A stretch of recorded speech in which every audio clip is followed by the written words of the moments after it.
আজ অনেক দিন পর আমি নিজের হাতে বাড়িতে চিকেন কষা বানালাম। তো আজকের ব্লগে চলো সেটাই শেয়ার করে নিই তোমাদের সাথে। ফার্স্টে আমি এখানে চিকেনটা ভালো করে ধুয়ে নিয়েছি, তারপর এখানে আনাজগুলো ম্যাজিকের মতন কেটে নিলাম। এবারে চলো মাংসটা ম্যারিনেট করে নিই। এখানে ফার্স্টে আমি নুন দিয়ে দিলাম আর তারপরে একটু লেবু দিয়ে দিলাম। লেবুটা দিয়েছিলাম একটা, ঠিক আছে। এখানে দিয়ে দিচ্ছি টমেটো আর পেঁয়াজ বাটা, আর তারপরে দিচ্ছি আদা রসুন আর কাঁচা লঙ্কা বাটা। এখানে কিন্তু অল্প দিয়েছিলাম, বাকিটা কিন্তু ছিল। তারপরে একটু হলুদ দিয়ে দিলাম আর তারপরে দিচ্ছি সরিষার তেল। এটা দিয়ে ম্যারিনেট করে এখন আমি রেখে দেবো। আর প্রথমেই বলে রাখি বাপু, আমি কিন্তু অনেক পাকা রাঁধুনি নয়, ওই যেটুকু পারি আর কি। চলো চলো এবার কড়াটা বসিয়ে দেওয়া যাক। আর তারপরে এখানে সরষের তেল দিয়ে দিলাম।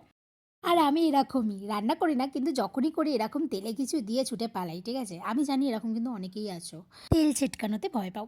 যাই হোক, এখানে কিন্তু আলুগুলো দেওয়ার পরেতেও আমি আবারও নুন দিয়ে দিয়েছি, ভালো করে আলুগুলোকে ভেজে নিচ্ছি। এখানে আলু ভাজা হয়ে গেছে। এবারে কড়াতে একটু তেজপাতা আর শুকনো লঙ্কা দিয়ে ফোড়ন দিয়ে দিলাম, আর তারপরে দিয়ে দিলাম পেঁয়াজ।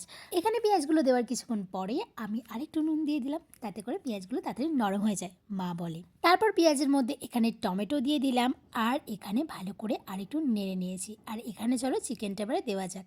আগে থেকে ম্যারিনেট যেহেতু করে রেখেছিলাম, তাই জন্য চিকেনটা কষতেও আমার বেশি সময় লাগবে না। আর এইটা কিন্তু পুরোপুরি কষা করব, মানে রুটি দিয়ে খাওয়ার জন্য চিকেন কষা। আর এই শীতকালে কেমন লাগে, ভালো না? আর এই যে তারপরে আমি এখানে ক্যাপসিকাম দিয়ে দিলাম। সবার শেষে ক্যাপসিকামটা দিয়েছিলাম। আর দেখো এখানে কিন্তু আমি কোনো রকম ঝাল ইউজ করিনি, মানে গুঁড়ো লঙ্কা ইউজ করিনি। যা হয়েছে কাঁচা লঙ্কাই দিয়েছিলাম, 4টে কাঁচা লঙ্কা দিয়েছিলাম। আর এখানে চলো তারপরে আলুগুলো দিয়ে দিলাম। তারপর এটাকে ভালো করে কষাবো। আর এখানে জল বলতে শুধু মশলা ধোয়া জলটা দিয়েছিলাম, মানে যে মশলাটা বাকি ছিল ম্যারিনেট করার সময় দিইনি সেই মশলাটা। তারপরে হচ্ছে এখানে দিয়ে দিলাম গরম মশলা, আর তারপরে ওপর থেকে ছড়িয়ে দিলাম ধনেপাতা। আর এই যে দেখো কত সুন্দর দেখতে লাগছে। তারপর এখানে তো আমি সার্ভও করে নিয়েছি। আর তোমরা দেখে বলো কেমন দেখতে লাগছে। জানি খেতে পারবে না, কিন্তু দেখেই বলো। আর চলো আমার বাবা মাকে দেখাই এবার। হয়ে গেছে, ও হয়ে গেছে, গরম লাগছে। দেখবে, তোমরা কি দেখতে চাও কেমন রান্না করেছি? মা বাবা খেয়ে তো বললো খুব ভালো হয়েছে, আর সত্যি বলবো খুবই সুন্দর হয়েছিল।